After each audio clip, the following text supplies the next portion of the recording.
अब जिम खाना में इनके आने की हिम्मत नहीं है। जो हमारे खिलाफ बात करते हैं उनकी हिम्मत नहीं आने की। इन्होंने सिर्फ खाली कुर्सियां गर्म की है और भजिए खाए और कुछ काम ही नहीं कर रहे। अगर वो सामने बैठ के डिबेट करते हैं तो साबित करूंगा कि कितने बड़े झूठे और मक्कार है लोग।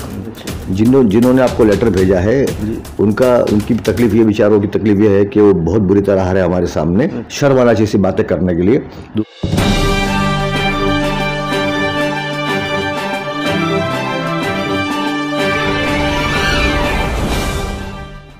सामाईन व नाजरीन, लंतरानी मीडिया, आज हम मिलते हैं लंतरानी न्यूज़ में जनाब यूसुफ अबरानी साहब से। यूसुफ अबरानी साहब जो है वो कांग्रेस के तो लीडर हैं, लेकिन आजकल उनका चर्चा यूँ हो रहा है कि वो इस्लाम जिमखाना के सदर हैं। यूसुफ भाई, आपसे पूछना चाहेंगे कि इस्लाम जिमखाना के ताल्लुक़ से हमारे पास में कुछ मेंबरान के आपके जो है वो लेटर्स आए हुए हैं, जिसमें उन्होंने कहा है कि आपने जो उस पर गास्पाना कब्ज़ा कर लिया है और हुकूमत ने जो है वो आपको वो ज़मीन जिस मकसद के तहत इस्लाम जिमखाना को लीज़ पर दी थी, उनसे आप इनहराफ कर रहे हैं। खुसूसी तौर पर स्पोर्ट्स का जो मामला है वो इसीलिए खुसूसी तौर पर इस्लाम जिमखाना आपको दिया गया था हमारे बुज़ुर्गों को। और आप पर एक ये भी इल्ज़ाम लगाया जा रहा है कि पुराने जो उसके सुदूर थे, उनकी तस्वीर थी वहाँ, उसे आपने हटा दिया है और आप लोग जो है वो गुंडागर्दी और दादागिरी से जो है उस पर कब्ज़ा किए हुए हैं और कुछ कर नहीं रहे हैं। तो आप जो है इस बारे में कुछ खुलासा करें। देखिए, 18 साल तक ये जिमखाना ज़काउल्लाह सिद्दीकी साहब के पास था, वो प्रेसिडेंट थे। और जब हाई कोर्ट ने इंटरफेयर किया और कहा कि वह इलेक्शन हो नहीं हो रहा है यहाँ, तो इलेक्शन होना चाहिए, तो हमारे कुछ वकला कोर्ट गए थे, तो वहाँ से ऑर्डर हुआ इलेक्शन का और जस्टिस अभय के सुपरविज़न में इलेक्शन हुआ और हमारी शानदार कामयाबी हुई। मुझे लगता है कि हमारे सामने जितने भी लोग थे जो पहले से यहाँ मेंबर थे, एमसी मेंबर थे, वो सब बुरी तरह हारे हमारे सामने और हमको 600-650 वोट मिले, जो इस्लाम जिमखाना की हिस्ट्री का रिकॉर्ड है। ये पूरा आज तक इतना कभी बड़ा इलेक्शन हुआ नहीं है। दूसरा ये कि हमको आने के बाद 3 महीने बाद कोरोना का ये पेंडेमिक शुरू हो चुका। उसके बावजूद 2 साल में जो हमने चेंजेस लिए हैं, जो डेवलप किया है, जो काम किया है, उसका हिंदुस्तान भर में चर्चा है। आप किसी भी बड़े इंसान से पूछिए, कोई जैसे मान लो एग्जांपल के तौर पे डॉक्टर नज़ीर ज्वाले हैं या हमारे कमिश्नर, पुलिस कमिश्नर रेलवे के कैसर खालिद हैं, उन्होंने कहा अब आके हमको सुकून होता है, खुशी होती है कि हमारी कौम का इतना बड़ा इदारा है, इतना खूबसूरत है। और दूसरा, जहाँ तक स्पोर्ट्स की बात है, तो हमने शायद 18 साल बाद पहली बार स्पोर्ट्स में कामयाबी हासिल की। हमारी टीम क्रिकेट की एक फाइनल जीत चुकी है और सेकंड फाइनल में है, ये पहला रिकॉर्ड है। दूसरा, हमारी जिमखाने के 2 प्लेयर, एक IPL में है और एक आज मुंबई का कैप्टन है, मुंबई क्रिकेट का कैप्टन है। और तीसरी बात ये कि हमारा एक प्लेयर है स्नूकर और बिलियर्ड्स का, वो पहली बार हिंदुस्तान की हिस्ट्री में शायद चौथा प्लेयर है जिसने एक ही साल में 2 इवेंट जीते, स्नूकर चैम्पियन और बिलियर्ड चैम्पियन जी।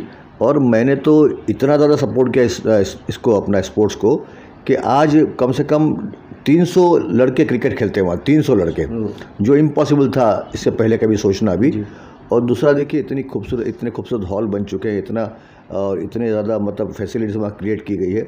Cricket, football, volleyball, basketball, sauna bath, steam bath, jacuzzi, gymnasium, और ये सब कभी था नहीं पहले जी। ये 2 साल में ऐड हुआ है। जिन्होंने आपको लेटर भेजा है उनकी तकलीफ ये, विचारों की तकलीफ ये है कि वो बहुत बुरी तरह आ रहे हैं हमारे सामने। और दूसरा, उन्होंने सोचा नहीं था कि 2 साल के अंदर इतना काम हो जाएगा जी। अब उससे आगे ये भी है कि बहुत जल्दी स्विमिंग पूल भी शुरू होने वाला है, वहाँ स्विमिंग पूल आने वाला है और शायद नाइट क्रिकेट खेलने के लिए लाइट लगने वाली है पूरे जिमखाना में। तो ये बड़े बड़े काम जिसको करने के लिए कम से कम 20 साल चाहिए आदमी को। मैंने वही काम 2 साल में किया है। मतलब मैंने नहीं किया, हमारी पूरी कमेटी ने मिलकर किया है। और दूसरा ये कि जितना इलीगल काम था जी, वो सब तोड़ दिया मैंने। इलीगल स्ट्रक्चर एक भी आज नहीं है वहाँ, क्योंकि इसके पहले इलीगल 4-5 स्ट्रक्चर थे, इसलिए हमको परमिशन नहीं मिलती थी जी। और कलेक्टर से हमारा लीज़ हो गया, वो लीज़ भी 48 ईयर्स के बाद हुआ जी। 48 ईयर्स से जिमखाना का लीज़ नहीं था जी। ये वाहिद जिमखाना है पूरे महाराष्ट्र में जिसके फेवर में लीज़ कर दिया गया है। अच्छा। तो ये है, इतने सारे अचीवमेंट्स हैं मेरे पास लिखा हुआ है जी। और कम से कम 20 प्रोमिनेंट लोग, बम्बई के 20 बड़े बड़े लोगों ने लिख कर भेजा है हमको। जी। डॉक्टर सुल्तान प्रधान जी। मुफ्ती अशफाक जी। हज़रत मोइन मियाँ जी। मौलाना कश्मीरी जी। और हमारे जो ये तो रिलीजियस लोग हो गए, हमारे क्रिकेटर्स, नौशाद बहुत बड़ा क्रिकेटर है, उसका वीडियो आया है जी। कि इतना स्पोर्ट्स को बढ़ावा कभी नहीं मिला। हमारे यासिन मर्चेंट एशियन चैंपियन, उसका स्टेटमेंट है कि इतना बड़ा डेवलपमेंट 2 साल में इम्पॉसिबल था। जी। आज जो भी आता है उसकी आंखें चौंध जाती है, कितना खूबसूरत, इतना शानदार, पूरे हिंदुस्तान में नहीं है मुस्लिम इदारा इतना खूबसूरत, माशाल्लाह। और दूसरा क्या है कि हमारे पास डॉक्टर, हमारी कमेटी में डॉक्टर्स हैं, इंजीनियर्स हैं, एडवोकेट्स हैं, सॉलिसिटर्स हैं। इतने सारे लोगों को बोलना कि वो गुंडे हैं, बदमाश हैं, या बेल पर हैं, या उन्होंने कुछ काम नहीं किया, गैंगस्टर्स हैं, ये तो बहुत अच्छी हरकत है।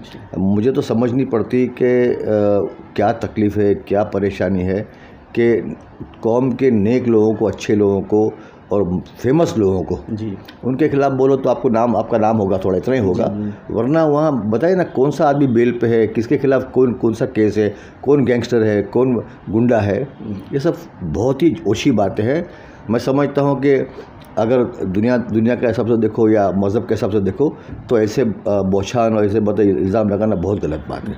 अच्छा, एक बात और ही है कि आप पर यह भी इल्ज़ाम लगाया जा रहा है कि आपने वहाँ मसलकी जो है निफाक पैदा कर दिया है, और मसलकी निफाक के बाद जो है वो आप अपनी राजनीति कर रहे हैं, वहाँ पर लोगों को, उलमाओं के साथ में जो है आप लीडरों को बुला करके अपनी धाक जमाना चाहते हैं, तो इस बारे में आप क्या कहेंगे? देखिए, धाक तो पहले से है और हमेशा रहेगी इंशाअल्लाह। दूसरा, जहाँ तक उलमाओं की बात है, हर मसले के उलमा आते हैं वहाँ, और सबसे बड़ी शर्म की बात है कि जो लोग ये इल्ज़ाम लगाते हैं उनके वक्त में इमाम का हदिया 1000 रुपये था। हमने उनको एम्प्लॉय किया, रिकॉर्ड पे, स्टाफ के तौर पे रिकॉर्ड पे लिया और 15,000 हदिया कर दिया उनका। 15,000 महीना 2 इमामों का। इनके टाइम में 2,000 मिलते थे इमाम को, 2,000 रुपया। शर्म आना चाहिए बातें करने के लिए। दूसरा, शिया, नसरी, खोजा, बोरा जमात के तो लोग आते हैं, नमाज़ पढ़ते हैं। आप कभी आके चेक भी कर लो वहाँ कि ये बात सही है गलत है। ये तो क्या है, कुछ बोलने को है नहीं, तो ऐसी कोई बात, ओछी बात कर देना, झूठा इल्ज़ाम लगाना, ठीक है। ये तो मैं आपसे बाद में कहूँगा। हमने लीगल कार्रवाई भी शुरू कर दी उनके खिलाफ। जी जी। हमने डिफेमेशन का प्लान कर लिया है। बॉम्बे के एक बड़े मशहूर वकील को हमने काम दिया भी है, और इंशाल्लाह बहुत जल्दी अकल ठिकाना आ जाएगी लोग। जी। और एक बात ये है कि ये भी कहा जा रहा है कि आप लोगों ने जो है वो चैरिटी कमीशन में जो है ख़ुद को रजिस्टर करा के उसको अपने तहवील में लेना चाहते हैं, और ज़ाती जो है उसको अदारा बनाना चाहते हैं। इसके बारे में भी आप खुलासा कर दें। देखिए, पढ़ा लिखा इंसान अगर ऐसी बात करता है तो ताज्जुब होता है। हमारे पास जो हमारा कॉन्स्टिट्यूशन है उसके अंदर चैरिटी करने का हमको हक है, डोनेशन देने का हक है, लेकिन ये है कि हमारी आमदनी पे 30% इनकम टैक्स देना पड़ेगा हमको। तो हम लोग चाहते थे ऐसा इदारा बन जाए जिम खाना के अंडर में कि वो चैरिटी का काम करे, लेकिन उसका पैसा मतलब इनकम टैक्स से बचे वो। जी। तो उसमें बहुत सारी चैरिटी में क्या होता है कि अगर आप रजिस्टर कराते हो तो बहुत सारी छूट मिलती है आपको। जो पैसा आप लोगों को हेल्प करने के लिए खर्च कर सकते हो, वही पैसा आपको इनकम टैक्स को देना पड़ता है। तो वो एक हमारे ज़हन में प्लान था कि इस तरह करेंगे तो शायद हमारे 30% पैसा बच जाएगा, तो हमारी कौम को और बेहतर हम लोग सहूलत दे पाएंगे। अच्छा, आगे आप क्या करना चाहते हैं? कुछ आपकी प्लानिंग है तो उस बारे में बता दें। अच्छा, एक और बात है, और बिल्कुल सीरियस बात कर रहा हूँ मैं, कि मैं 18-20 साल से वहाँ जाता हूँ। मैंने आज तक देखा नहीं कि जिम खाना के वहाँ प्रॉपर्टी से या जिम खाना के कॉर्पस से या जिम खाना की एक्टिविटी से किसी मुसलमान को 1-5 पैसे का फ़ायदा हुआ हो। हमारे आने के बाद जब ये कोरोना का मामला शुरू हुआ तो हमने पूरे बम्बई में राशन किट बांटी। हमने ऑक्सीजन सिलेंडर मंगाया वहाँ पूरे बम्बई में, जहाँ से हमको रिक्वेस्ट है वहाँ भेजा हमने। और प्लस ये कि हमारे जो स्टाफ के लोग थे उनको 2 साल तक हमने बगैर काम करे उनको पैसा दिया, उनको सैलरी दी। और आज भी अभी हार्ट के ऑपरेशन के लिए, लंग्स की इलाज के लिए, कैंसर के लिए लोग आते हैं हमारे पास, तो हम लोग जिम खाना का पैसा नहीं, लेकिन हम आपस में जमा करते पैसा और बहुत सारे प्रोग्राम करते चैरिटी के, उनको हेल्प करते हैं। ये कॉन्सेप्ट कभी था ही नहीं इनकी नज़र में। इन्होंने सिर्फ खाली कुर्सियाँ गर्म की है और भजिया खाए और कुछ काम ही नहीं किया कभी। हमने ये काम किया, रिकॉर्ड मेरे पास है। अगर वो सामने बैठ के डिबेट करते हैं तो साबित करूँगा कि कितने बड़े झूठे और मक्कार है लोग।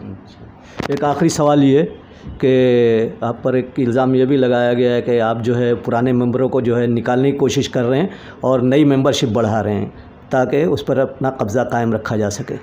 शायद किसी को निकाला तो गया नहीं अभी तक, एक भी मेंबर के खिलाफ कार्रवाई नहीं हुई। हाँ, हमने एक बड़ा काम ये किया है कि हमारे यहाँ जुगाड़ होता था, कार्ड जो खेलते थे उसको बंद कर दिया हमने। 100 साल से ये जुआ का मामला चल रहा था वहाँ, क्रिकेट की बैटिंग होती थी वहाँ, और मतलब जुगाड़ में हारने के बाद गाली गलौज लड़ाई झगड़े बहुत सारे होते थे। हमारी माँ बहनें, हमारे बच्चे को पर बुरा असर पड़ता था। तो हमने जीतने के बाद पहला काम ये किया, हुजूर पाक की विलादत के दिन हमने इसको बैन कर दिया और जुगाड़ का कार्ड सब बंद कर दिया। तो उससे हमारे कुछ 20 मेंबर नाराज़ हैं हमसे जी। वो बहुत नाराज़ है, बहुत गुस्से में है, कोर्ट जा रहे हैं, कंप्लेंट्स करते हैं हमारे खिलाफ कलेक्टर के यहाँ, BMC के यहाँ, और बहुत सारी अनाप शनाप बातें हमारे खिलाफ बोलते हैं। उससे कोई फ़र्क पड़ता नहीं है। तो जो इल्ज़ाम आपके पास आए हैं, जो इल्ज़ाम बाकी जगह पहुँचते हैं, वो इन्हीं की तरफ से है, यही लोग हैं। लेकिन हमारा वादा है कि जब तक मैं रहूँगा या ये कमेटी रहेगी, जुगाड़ वहाँ शुरू नहीं होगा, एक बात। दूसरी बात ये कि हमने नए मेंबरशिप शुरू की है और काफ़ी प्रोमिनेंट लोगों को मेंबर बनाया है।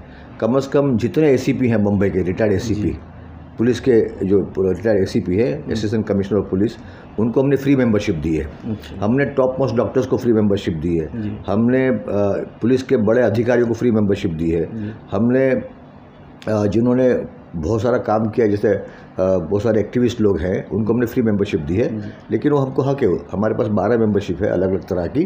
हमको पूरा हक है कि जो इंसान कौम के फ़ायदे का काम करता है, या जिन्होंने बड़ी मेहनत करके कौम के लिए कुछ अचीव किया है, या जिन्होंने बड़ा नाम कमाया है, वसीम जाफ़र टेस्ट क्रिकेटर है, उसको मेंबरशिप दी हमने। और ऐसे बहुत सारे नाम मेरे पास हैं जिनको हमने मेंबरशिप ऑफ़र की है, उन्होंने मेंबरशिप एक्सेप्ट की है। और ये जिम खाना की तारीख का, जैसा नूरुल हसन साहब हैं जी, ये हमारे IAS ऑफिसर हैं, उनको मेंबरशिप दी हमने। IPS को हमने मेंबरशिप दी। तो ये नेक काम मैं करता रहूँगा, चाहे कोई ऑब्जेक्शन ले, चाहे नाराज़ हो, चाहे गुस्सा हो, चाहे हमारे खिलाफ अनाप शनाप बके, ये काम रुकने वाला नहीं है। अब जिम खाना में इनके आने की हिम्मत नहीं है, जो हमारे खिलाफ बात करते हैं उनकी हिम्मत नहीं आने की, क्योंकि देखते तो उनको ताज्जुब होता है कि 2 साल में इतना बड़ा काम कर दिया, हम लोग 18 साल खाली भजिए खाते रहे हैं, तो उनको शर्म आती है आने के लिए अभी जी। बहुत बहुत शुक्रिया यूसुफ वरानी साहब। ये थे एडवोकेट यूसुफ वरानी साहब, जो इस्लामी जिमखाना के सदर थे। लंतरानी न्यूज़ के प्रोग्राम बात से बात चले में जीशान कैमरामैन के साथ मुशीर अंसारी। देश भर की ताज़ा तरीन खबरें देखने के लिए आप हमारे चैनल को सब्सक्राइब कर लीजिए, और हाँ, साथ ही बेल आइकन भी प्रेस कर दीजिए ताकि हम जो भी न्यूज़ अपडेट करें वो सबसे पहले आपके नोटिफिकेशन बार में पहुंच सके और आप उसे सबसे पहले देख सकें। तो देखते रहिए लंतरानी मीडिया हाउस और लंतरानी न्यूज़ लाइव।